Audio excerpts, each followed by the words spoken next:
Economia, com Edgeide Fernandes. Análises dos fatos econômicos que impactam diretamente o seu cotidiano.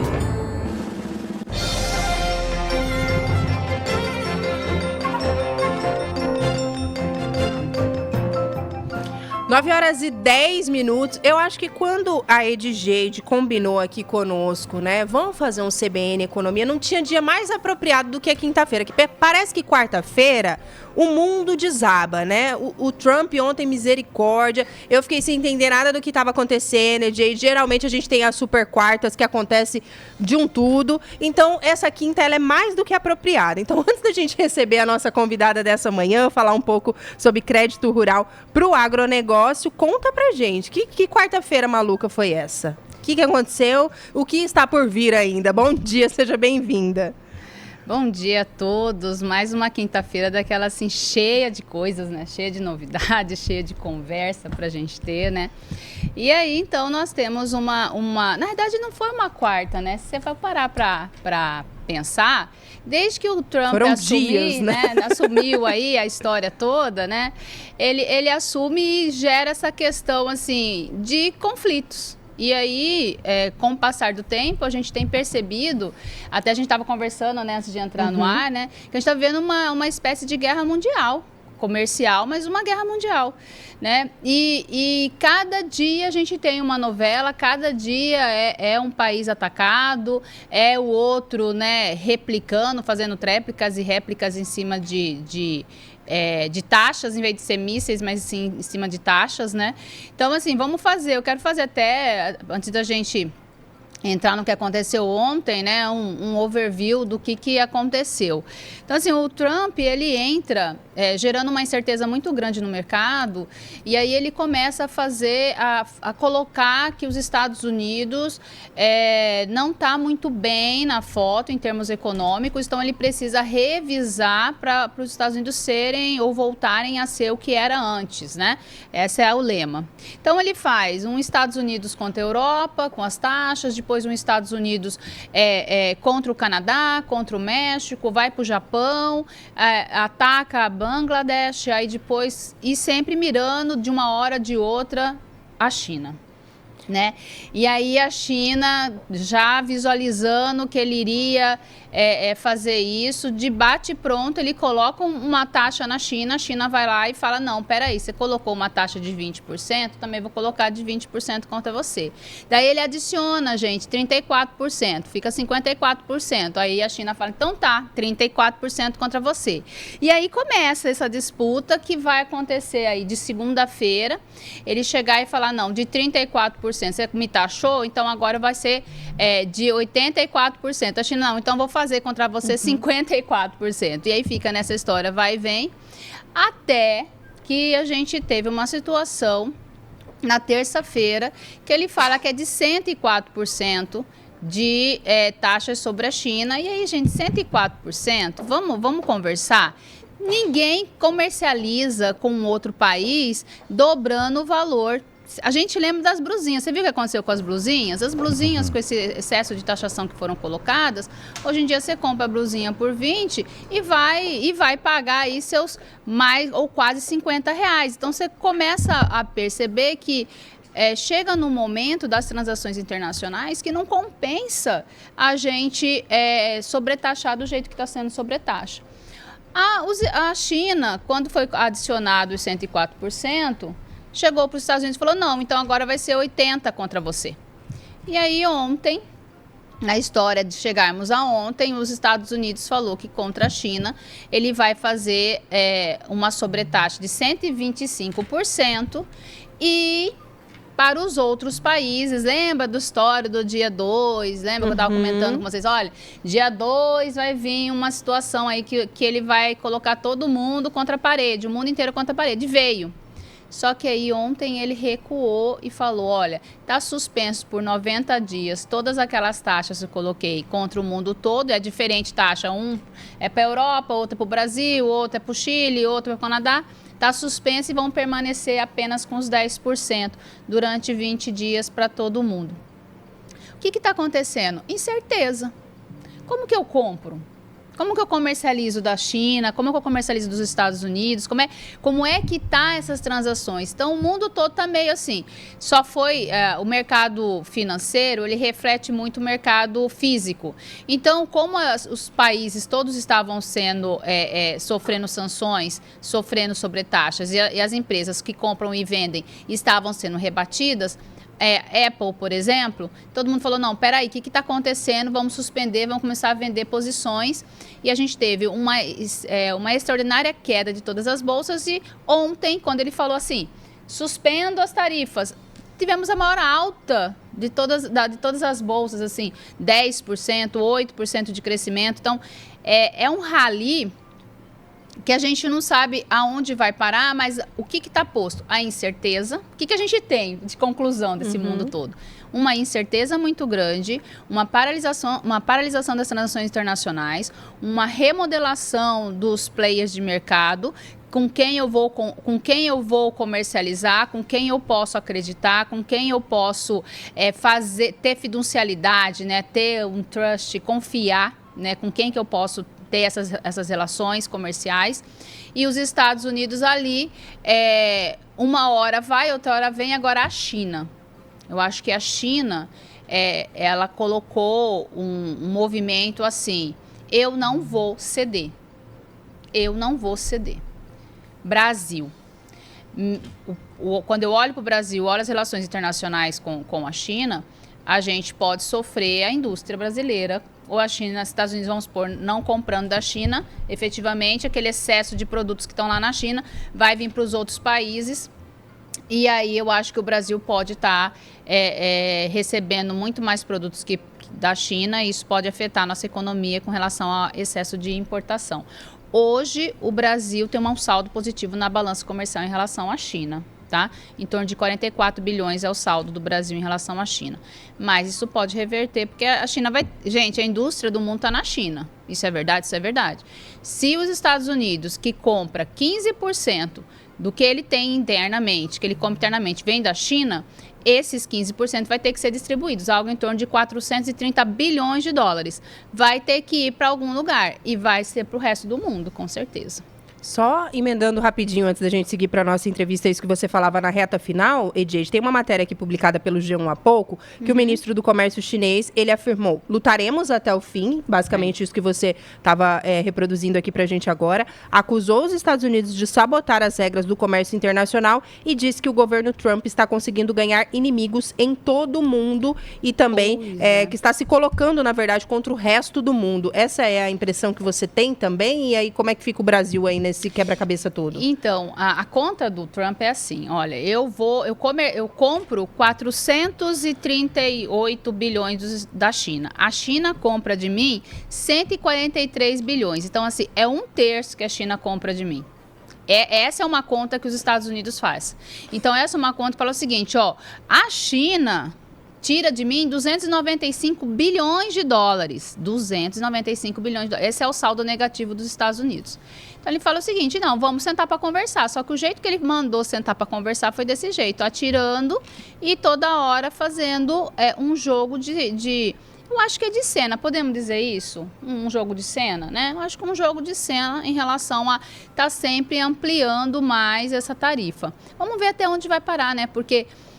agora nós amanhecemos, ontem, né, a China está meio que dormindo agora, então vamos ver o que vai vir aí, porque ele retirou, teve uma coisa interessante que eu achei, foi o seguinte, ele disse que 70 países tinham comunicado com ele, conversado com ele sobre as tarifas, né?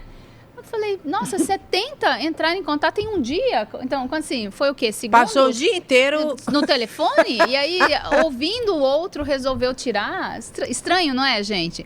Então, assim, eu acho que não tem muita conta, não. Eu acho que tem mais um jogo de falar que a América é grande, de dizer que nós temos que mudar isso.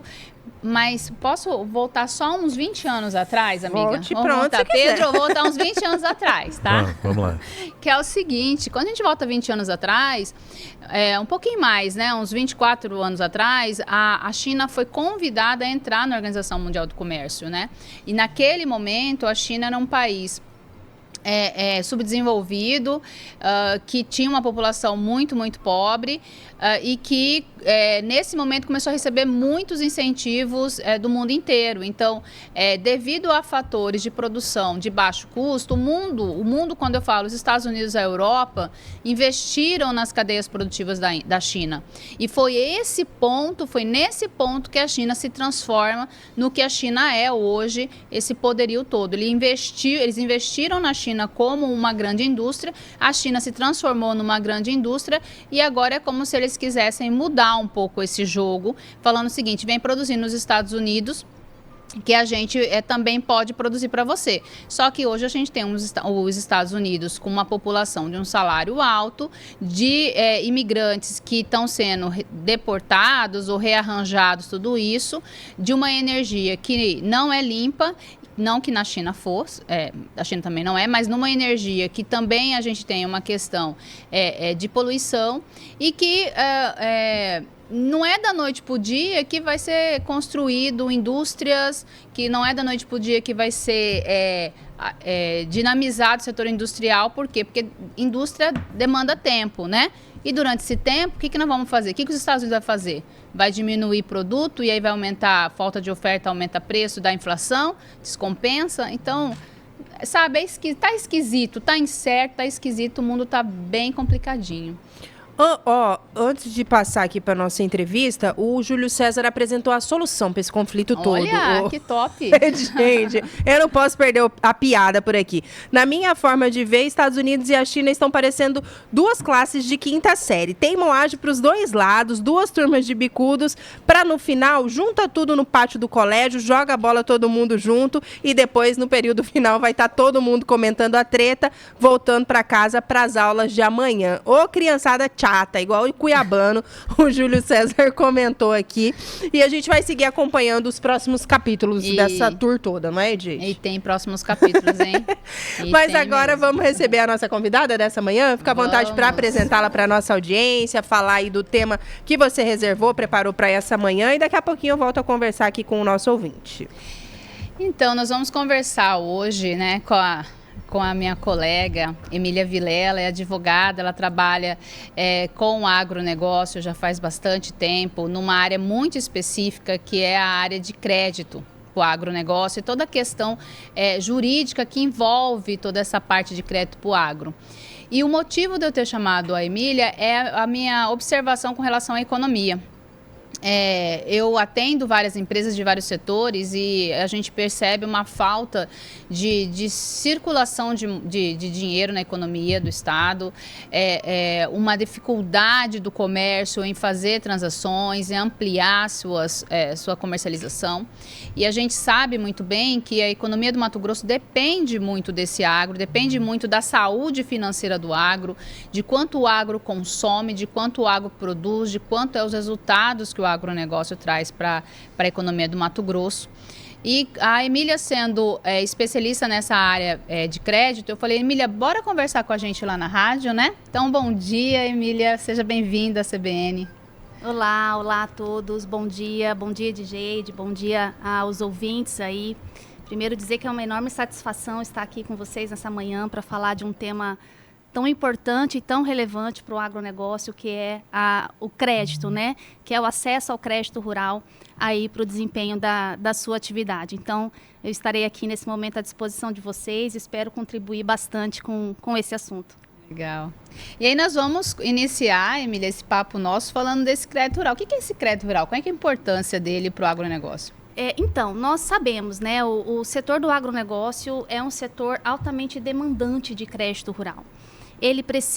O produtor rural precisa de dinheiro para produzir, então ele precisa adquirir insumos, ele precisa adquirir fertilizantes, ele precisa de dinheiro para manter essa produção, então ele precisa de defensivo agrícola, ele precisa de dinheiro para comercializar, para escoar essa produção. Então, o crédito rural ele perpassa por toda a cadeia produtiva, né, por todo o processo produtivo aí do agronegócio. Então, tá aí a importância e o papel do crédito rural na atividade do agronegócio. Nada mais é do que um instrumento, do que uma ferramenta que viabiliza o financiamento de todo o processo de produção aí do setor do agronegócio. Uhum. E aí a gente tem, assim, eu já, como você sabe, né, eu trabalho com essa história do crédito também, mas numa parte vinculada ao tarefeiro, né, aquele que vai junto com a pessoa solicitar o crédito, buscar o crédito, entender o crédito. E aí a gente percebe que teve um movimento diferente depois da lei do agro, né? Quero que você converse com a gente. O que foi essa lei do agro? Realmente ela trouxe mudanças e que mudanças essa lei do agro trouxe? De fato, assim, 2020. a verdade é que a velocidade da atividade do agronegócio é enorme, né? E aí o que a gente percebe no âmbito jurídico é que a legislação, o poder público, né, incentiva que a legislação acompanhe essa velocidade da atividade do agronegócio. E aí a gente vê a cada temporada legislações novas para regular e trazer mais segurança jurídica para a concessão de crédito rural aí para a atividade do agronegócio. Então, em 2020, nós tivemos aí a chamada Lei do Agro, com a Lei 13.986. Em 2022, nós tivemos um aprimoramento dessa Lei do Agro, na chamada Lei do Agro 2, a 14.421. E essa legislação, chamada aí, denominada de Lei do Agro, trouxe, sim, inúmeras alterações, especialmente na cédula de produto rural, que é a chamada CPR, que é o título, assim, de maior envergadura, de maior utilização no segmento do agronegócio. E aí são alterações significativas para ampliar a utilização desse título. De que forma? Primeiro, enlargueceu-se, com a Lei do Agro, o conceito de produto rural. De que forma? Porque o objeto central da cédula de produto rural é o produto rural, são os grãos, né?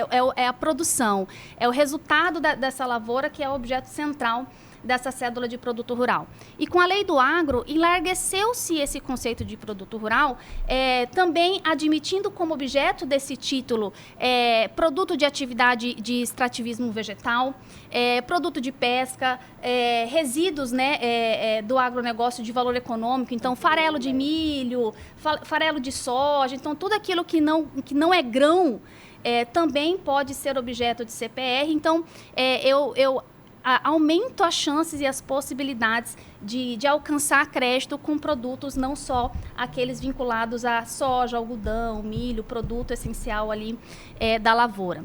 Além desse enlarguecimento do conceito de produto, ou seja, do objeto da cédula de produto rural, também ampliou-se as possibilidades de emissão desse título. Anteriormente, lá na essência da Lei 8.989, que é a lei que criou a CPR, o único emitente da CPR seria o produtor rural.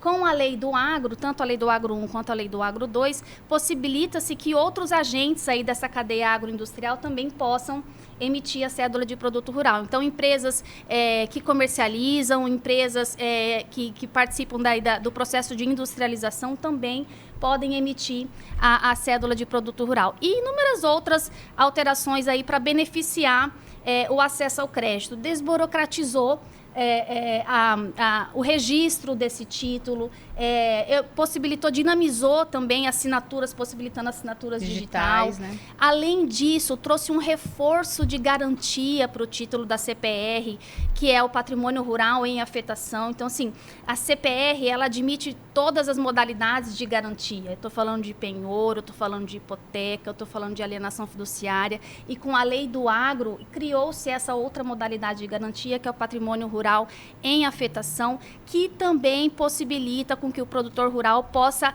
angariar mais crédito com um único imóvel rural. Então, assim, a Lei do Agro veio para realmente facilitar o alcance e a utilização dos títulos de crédito, em especial a CPR. E aí, falando especificamente da última parte que você falou da afetação, né? Quando a gente tem... Patrimônio rural em afetação. Exatamente. Hoje, quando você está fora do rural, você tem um prédio, por exemplo, você vai tomar empréstimo, o que vai acontecer? Ele vai pegar toda a matrícula, né? Ele segura e aliena toda a matrícula. Nesse caso específico, a gente tem a alienação do que tange a parte. Me conta um pouco mais sobre isso. Exatamente. Então, assim, o patrimônio rural em afetação é a possibilidade que eu tenho de, com um único imóvel rural, fragmentar esse imóvel rural em várias outras matrículas e aí eu utilizar fragmentos, partes desse imóvel rural para alcance de determinado crédito. Enquanto que na alienação fiduciária, na hipoteca, eu gravo o imóvel como um todo e eu inviabilizo o alcance de crédito enquanto eu não tiro o gravame, enquanto eu não tiro a restrição.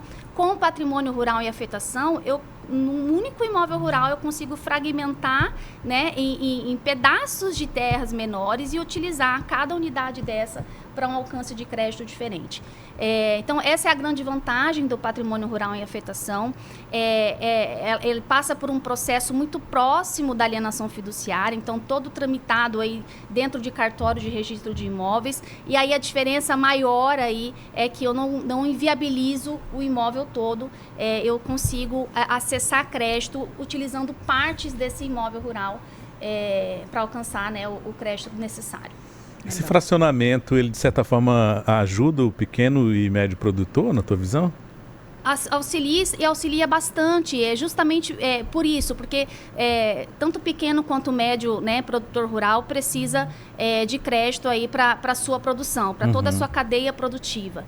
E aí, quando ele tem um único imóvel, ele fica limitado ao alcance de crédito. Então, quando ele consegue fazer esse trabalho de fragmentação do seu imóvel rural e com esses fragmentos, com essas partes, né, do único imóvel rural alcançar crédito, isso viabiliza sobremaneira e auxilia sobremaneira esses pequenos e médios produtores rurais. Tá na hora, Pedro Panoc, da nossa pausa ou ainda não? Tá na hora. A rede nos chama, vamos direto e já a gente tá de volta. CBN Cuiabá, amanhã de quinta-feira, sempre a partir das 9 horas, a gente tem esse encontro marcado com a Edjeide Fernandes, dentro do CBN Economia, para falar de assuntos aí que impactam o nosso dia a dia, hoje com as atenções voltadas aqui para o crédito rural e segurança jurídica, recebendo a advogada doutora Emília Vilela. Antes de Edjeide seguir por aqui, só uma dúvida, doutora Emília, a senhora falava com relação à lei do agro, principalmente um maior alcance, né, que ela teve ali quando a gente fala dessa questão do crédito rural. Ainda assim, eu imagino, existem alguns entraves ali para que o produtor, principalmente o pequeno produtor, como o Pedro falou, busque esse crédito. Na experiência, na avaliação da senhora, quais são as principais dificuldades hoje, quando a gente fala principalmente do pequeno produtor? Embora, né, a senhora tenha trago esses avanços aí com a lei do agro. As grandes dificuldades aí para alcance de crédito para o pequeno e médio produtor rural, talvez seja, e aí realmente é um fator determinante, na questão de segurança, tá? Para se fornecer ao concedente desse crédito. Então, o pequeno e médio produtor rural tem uma grande dificuldade na rastreabilidade, tem uma grande dificuldade na gestão, né, das suas informações contábeis, econômicas, e essas informações, essa rastreabilidade da sua produção, para trazer transparência, para trazer informações de origem, de qualidade do seu produto, isso gera uma certa insegurança na hora da concessão do crédito, já que esse que está concedendo o crédito, ele quer um mínimo, né, de previsibilidade de retomada desse crédito. Então, o pequeno e o médio produtor rural, a gente verifica aí grandes dificuldades nessa questão aí de uma gestão do seu negócio como todo, e isso gera uma insegurança aí na hora da concessão do crédito. Isso é mais, então, um problema que ficaria ali da porteira para dentro de cada produtor, ou tem algumas legislações que podem ser revistas ou podem ser aprimoradas para que a gente, né, facilite esse processo? Eu defendo sempre que a legislação precisa evoluir, né, para alcançar um maior número de situações excepcionais que acontecem na atividade do agronegócio. Então, porque assim, a atividade do agronegócio, ele assume riscos de grande envergadura, né? É uma empresa a céu aberto, então ela sofre risco aí de variação de carga tributária, variação de taxa de juros, política econômica, né? Nacional e mundial, climáticas, né? Até falha na operação. Então, assim, os riscos são assim altíssimos aí no segmento e na atividade do agronegócio. E esses riscos aí são mensurados na hora da concessão do crédito. Então, o produtor rural, pequeno, médio, seja de qual envergadura for, que melhor trabalhe a mitigação desses riscos, tem com certeza uma chance maior de alcance de crédito. E quando a gente tem uma legislação que dá uma segurança maior, tanto para o produtor rural que toma o crédito, quanto para o investidor, com certeza esse dinheiro vai circular de uma forma mais rápida, enfim, mais acessível. Fica à vontade, Jade. 9h41, CBN Economia aqui no ar. Você que está sintonizando, participa conosco. Estou vendo que tem perguntas aqui chegando. Daqui a pouquinho eu dou uma atenção para a nossa audiência. Beleza. Então, Emília, tem uma questão do Plano Safra, né, desse ano, que deu aquela paralisada no começo do ano devido ao orçamento, né, que estava travado ali. Como que você percebeu ou percebe essa questão do Plano Safra pro pequeno, porque o médio toma muito, né, essa linha com relação a tomada de empréstimos do governo, né, de linhas do governo. Como é que você enxerga tudo isso? O Plano Safra é a principal política de incentivo de crédito aí ao segmento do agronegócio, em especial a partir de 2002, 2003. Acontece que, desde então, o Plano Safra sofre inúmeras transformações, instabilidades. Além disso, não consegue atender a toda a demanda do segmento do agro. Então, um volume de verba destinado ao Plano Safra não alcança, não supre toda a necessidade do agronegócio. E isso impacta sobremaneira, tanto o pequeno quanto o médio produtor rural, que necessita desse crédito rural com taxas de juros, né, subsidiadas, com melhores formas aí de pagamento, né, tem um parcelamento bastante alargado aí no cumprimento do Plano Safra. Mas diante dessas instabilidades, diante dessa restrição, dessa limitação que o Plano Safra não consegue atender a toda a demanda do agronegócio, esse pequeno e médio produtor rural acaba se socorrendo da iniciativa privada, do setor privado, para alcançar esse crédito. E aí esse crédito da iniciativa privada, diferente das condições diferenciadas do Plano Safra, ele acaba sendo algum custo muito maior, e isso então impacta financeiramente, economicamente, sobremaneira, o pequeno e o médio produtor rural. Por outro lado, abre uma válvula enorme aí de participação do setor privado no segmento do agronegócio. Então, assim, no setor privado, a gente tem uma gama enorme de títulos de crédito que instrumentalizam a concessão desse crédito. E aí nós falamos agora há pouco da CPR, mas também existem outros títulos, que é o CDA-WA, que é o CDCA, o LCA, o CRA, são todos títulos que participam da cadeia do processo aí do agronegócio, em que o produtor rural pode realmente se valer e alcançar esse crédito que ele precisa para financiar a sua atividade. Eu acompanhei muito o lançamento dos CRAs, né? Então, a gente... É um processo que também é burocrático, ligado a endividamentos, né? Mas é uma linha que consegue fazer uma captação de recursos na atividade, na economia para a atividade do agro, né? Sem dúvida. E aí a gente vê, mais uma vez, a importância da CPR, a essencialidade da CPR, porque a CPR ela serve como um ativo, como um lastro realmente aí do CRA, do CDCA e do LCA. Então, realmente é uma fonte muito rica aí de alcance de crédito. E como que está o amparo, né? O amparo legal com relação a esses títulos? Como é que uma dos nossos temas é essa legalidade, né, do judiciário em relação ao pagamento? Como é que está isso? Nós temos uma enorme gama legislativa também. Ao tempo que o agronegócio evolui, cresce, ele cresce numa velocidade enorme, e isso em especial em razão do uso da tecnologia, né, na atividade do agronegócio. Isso realmente avolumou a atividade. E aí, ao tempo que esse setor do agronegócio cresce, o poder público, que tem o setor do agronegócio como uma base de sustentação da sua economia, promove legislação, incentiva a legislação para dar uma maior segurança a esse investidor e a esse concedente de crédito. Então, nós temos uma legislação assim, de 1994 para cá, enorme, para dar suporte a esses títulos de crédito do agronegócio.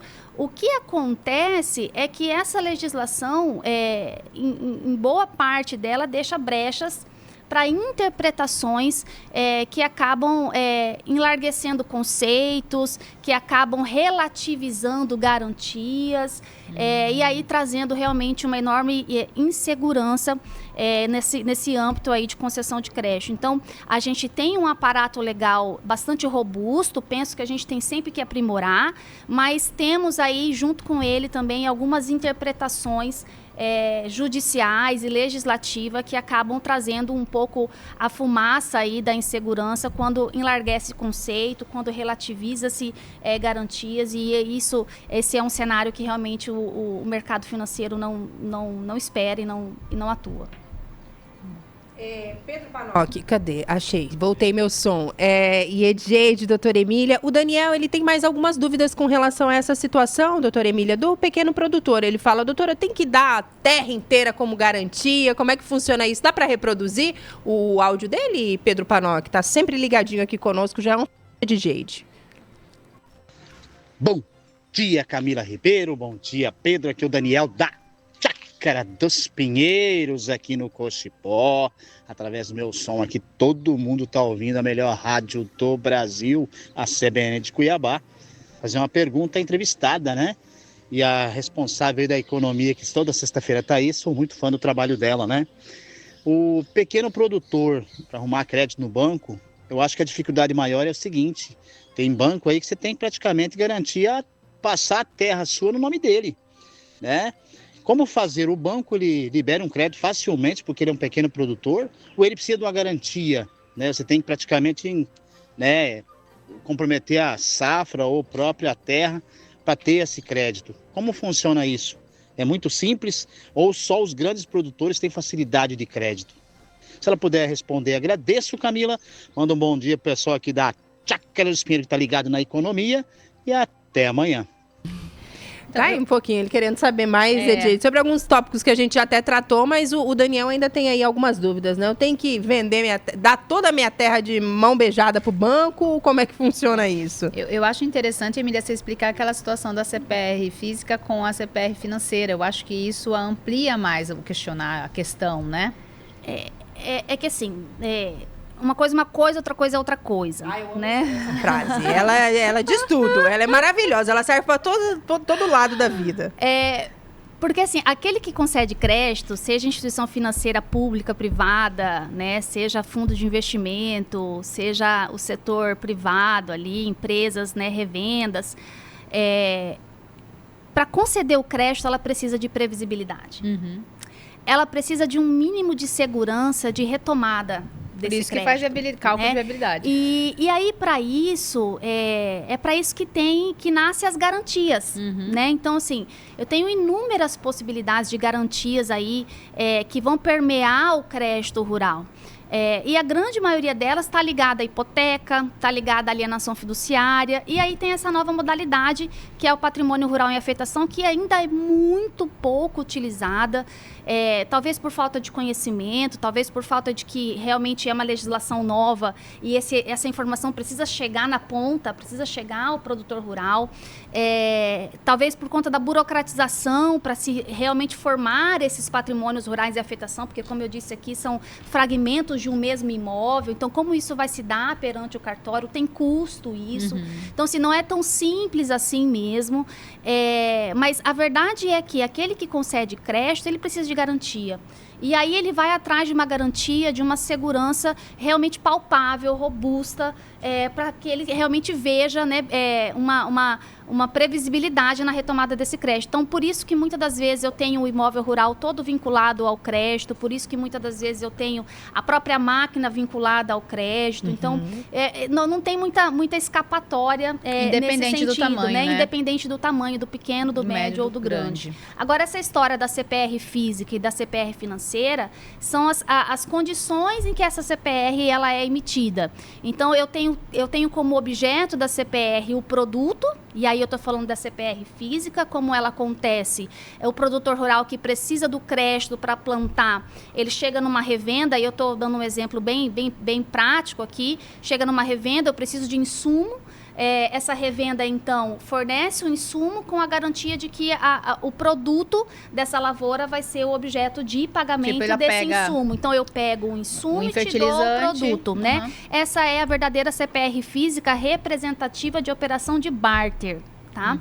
A CPR financeira, ela acontece no âmbito de instituições financeiras. Então, é aquele produtor rural que precisa do dinheiro, né? Então, ele não está buscando um insumo, um fertilizante, propriamente dito, ele está buscando o dinheiro. Então, ele vai lá... Giro, né? Seria o giro. Então, ele vai lá na instituição financeira e busca esse crédito e se vincula aí ao pagamento, né? A devolução desse crédito tomado num lapso de tempo. Porque para a instituição financeira não há interesse nenhum no produto da lavoura, né? Então, assim, ela quer realmente o crédito de volta que ela forneceu. E aí, eu estou falando da CPR financeira. Tá? Então, essa é a grande diferença aí de CPR física para a CPR financeira. Aí depende realmente da realidade de cada produtor rural para realmente alcançar esse crédito, seja pela CPR física ou seja pela CPR financeira. E a gente tem uma questão também, né, Emília, que é assim, quando você é um pequeno produtor, né, ou de agricultura familiar, existe linhas de crédito com taxa de juros diferenciadas para que você obtenha esse crédito também, né? Então tem toda uma regulamentação. Então, às vezes passa a impressão, é mais fácil para o médio pegar ou para o grande pegar do que para a agricultura familiar. Mas tem todo um trabalho. Tenho observado, por exemplo, Desenvolve MT, ele hoje agora está com uma linha rural, até 1,5, né, 1,5 milhão para rural, mas não é o rural para o custeio, mas é o rural para o investimento. Então, está ligado à máquina, aquisição de máquinas, equipamentos, implementos agrícolas, né? Que quando ele fala que ele vai colocar 1,5 para a atividade agrícola, é pouco, porque é tudo muita coisa, é muito grande, você precisa ter uma disponibilidade de giro, de crédito, né? De dinheiro para a atividade muito, que tem um delay de recebimento, né? Você investe muito, né? Você custeia muito para lá na frente, né? Daí 6 meses, 4 meses, 3 meses, começar a recuperar uma parte, você precisa que a cultura cresça, né? Ou que o gado engorde para que você consiga fazer a obtenção da entrada do recurso, né? E aí tem agora essa linha que está com 1% de juros, inclusive, ao mês, com um prazo de 90 meses, com até 1,5 para você conseguir fazer o financiamento. Então, assim, tem para todos os tamanhos e a regra, como ela falou, tem que apresentar aval, tem que gerar uma segurança de recebimento, né? Eles também têm score. E aí, nessa situação, você faz o crédito independente se você é pequeno ou se você é grande, né? Essa é a questão. Tem uma dúvida do seu João Viana, pedi para você trazer para a gente, Panoc, mas enquanto isso também, Dr. Jorge Godoy está mandando um abraço à doutora Emília, está falando uma honra assistir o compartilhar de seu conhecimento, tá aqui sintonizado, deixou o registro dele, a participação dele no YouTube. Vamos escutar seu João Viana, que ele tem uma dúvida aqui, acho que a DJ vai respondê-lo também. Camila, volta eu de novo. Já mudou de assunto, sobre a linha de crédito. Ela está falando sobre linha de crédito para o agronegócio. E o agronegócio, a agricultura familiar, aquele que leva o alimento na mesa de todos os brasileiros, né? Como que fica a situação deles? Quais são os planos de linha de crédito para esses produtores de alimento? A batata, o feijão, o arroz, a verdura, o legume, todo esse produto, a fruta. Como fica aí a linha de crédito para esse produtor que Mato Grosso é muito pouca produção da agricultura familiar, essa que põe a comida na mesa. Qual a sua linha de crédito para essas pessoas? Um abraço, fica com Deus. Um abraço, seu João Viana. Tá aí, quase reta final, Edjeide, mas você sempre tem novidades aí com relação à agricultura familiar, né? A dúvida do seu João Viana. Então, como eu acabei de dizer, né? Existem linhas específicas, né? Para aquele produtor do alface, do tomate, né? Daquela salada do nosso dia a dia, do ovos também, apesar que hoje virou um grande negócio, o ovo e demanda muito recurso também, né? Mas assim, do ovo caipira, aquele ovo caipira que só a agricultura familiar sabe entregar, né, da galinha solta. Existe, tanto do Plano Safra, existe uma linha subsidiada, quanto também a gente está aqui no Mato Grosso com uma linha específica do Desenvolve MT com juros de 1%. Então, a linha está acontecendo, inclusive, está aberto aí, né, para a solicitação da entrada de solicitação desse crédito, que foca, como eu falei, pelo volume, pelo valor, eles focam muito, são duas frentes, uma de 250 mil e outra para 1,5 milhão, só que nesse caso não é para custeio, é para investimento. Mas as linhas com relação à agricultura familiar, elas têm subsídios, taxa de juros de 6% nos bancos, então como a gente falou, existe sim uma linha vinculada ao pequeno, ao médio e ao grande, e existe as linhas de financiamento, o Banco do Brasil, inclusive, capitania muito isso para a agricultura familiar. Inclusive com fundos, né, que ajudam a aval, porque tem um detalhe do aval. Então, a gente tem fundos específicos como o FAMP para estar apoiando o pequeno nesse momento. 9h57, meninas. Caminhando para a reta final, Edjeide. Tem algum tópico aí que a gente deixou passar batido? Não, Fala comigo. E a Emília sabe que eu vou falar para ela, que é uma coisinha chamada recuperação judicial do agro. E aí uma das coisas que eu perguntei e eu conversei com a Emília foi exatamente isso. Como é que tá essa história, né? Porque a gente iniciou nosso papo, né, Emília? Falando sobre esse giro financeiro que a gente tem percebido. Nós estamos, assim, numa última safra que foi muito ruim, que nós tivemos quebra de safra, a gente não conseguiu avançar, crescer, e agora a gente está num processo de uma safra recorde acontecendo. Fala-se de 10%, outros falam de 9%, 8%, então depende, você vai para o IBGE um, Conab é outro, mas assim, todos indicam que a gente realmente bateu recorde.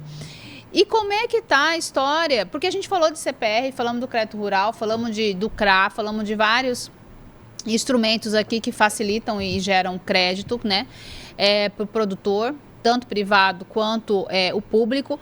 Mas e as recuperações judiciais? Como é que está? Esse tempo atrás, falando com um colega, ele falou, olha, tem aumentado. E aí, agora, nós estamos em abril, como é que está essa história da recuperação judicial no agro?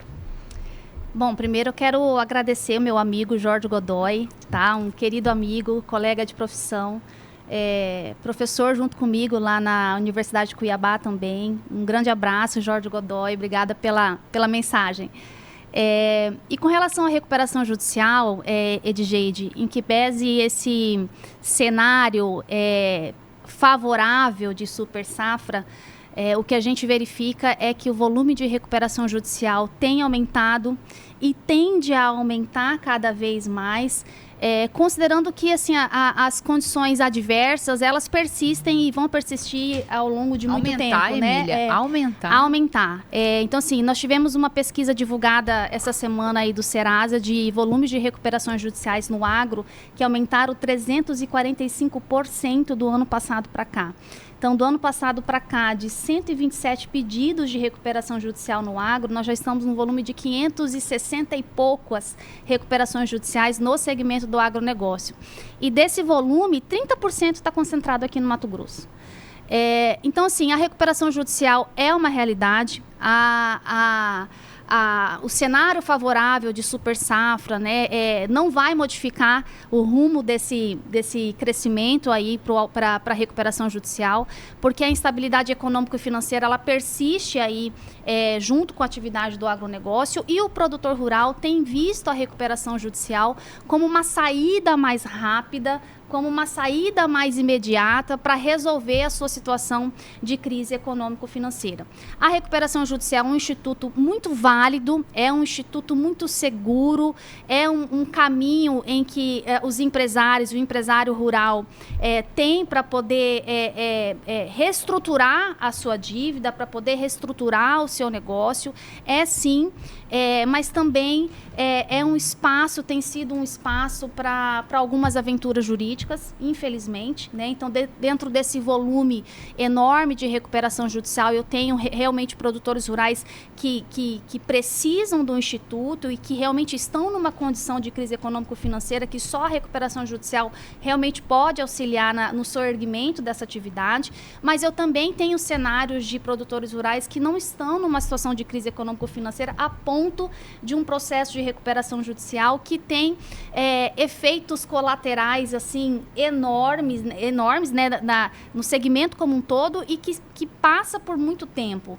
Então, esse é o cenário atual. É um volume alto de recuperação judicial, é um volume que tende a crescer, justamente por se vislumbrar como uma ferramenta de saída imediata e rápida da solução de crise econômico-financeira, e muitas vezes não é.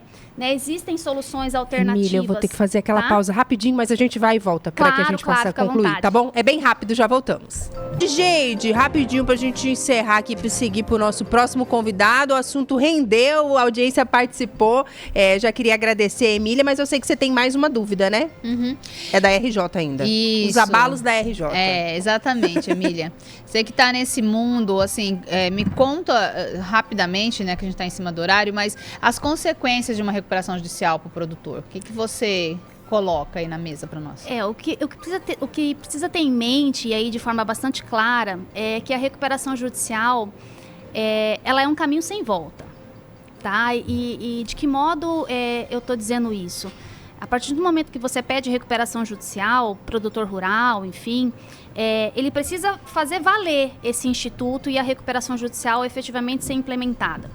Acontece que para fazer, sob pena de falência, tá? Sob pena de decreto falimentar, acontece que para você fazer valer um instituto de recuperação judicial e realmente alcançar a concessão da recuperação judicial, você enfrenta inúmeras adversidades. Então, assim, a gente vê aí algumas aventuras jurídicas, algumas vendas de sonhos de que você vai resolver a sua situação de crise econômico-financeira de forma rápida, enfim, pelo Instituto da Recuperação, e o que a gente vê na realidade não é exatamente isso. Porque a recuperação judicial, ela tem custos, e os custos dela são altíssimos. Então, eu tenho um custo de processo, eu tenho um custo de administração judicial. A recuperação judicial, ela traz uma envergadura, ainda que momentânea, mas traz uma repercussão negativa para esse produtor rural. Então, sim, ele tem uma dificuldade maior no alcance de crédito para fomentar a sua atividade do agronegócio. Então, tudo isso precisa ser mensurado para que efetivamente ele atravesse um processo desse de recuperação judicial sob pena de prejudicar mais ainda o segmento da sua atividade. Então, cada caso é um caso, cada situação de crise econômico-financeira é uma situação diferente, que pode ser tratada de diversas formas, que não só a recuperação judicial. Inclusive, no âmbito extrajudicial, a gente tem o Instituto da Recuperação Extrajudicial, a gente tem câmaras de arbitragem trabalhando com mediações no segmento do agronegócio, a gente tem as instituições financeiras estão altamente abertas à negociação fora do judiciário. Então, essas soluções alternativas aí de reestruturação de dívida também se revela aí num excelente caminho para poder superar essa situação de crise econômico-financeira, porque as consequências de uma recuperação judicial no âmbito interno e no âmbito externo são muitos, e aí para você lidar com tudo isso depois fica bastante difícil. Não é tão uma cereja no bolo assim. Não né? é uma cereja no bolo. E, gente, tem muita gente que mandou mensagem ainda pra gente com relação àqueles tópicos que a gente tratava lá no começo, mas eu sei que essa confusão de Trump, de China, de Brasil, de guerra vai continuar rolando. Eu vou deixar pra gente seguir tratando desse assunto também na nossa próxima semana. O Adriano até falou aqui, ó, o mercado financeiro adora uma palavra, previsibilidade, mas com esse doido lá tá tendo tudo menos previsibilidade. Obrigada, gente, pela companhia mais uma vez. Obrigada, doutora Emília. Volte sempre. CBN está sempre de portas abertas por aqui. Eu que agradeço a participação, a oportunidade. Quero dizer que eu fico à disposição de vocês, dos ouvintes, para responder mais perguntas e mais dúvidas. Eu estou sempre aqui com vocês. Obrigada, Edgeide. Até quinta, então, né? Quinta você vai estar por aqui? Sim, quinta estarei então aqui. Tá bom. Teremos novidades por aqui. Vamos fazer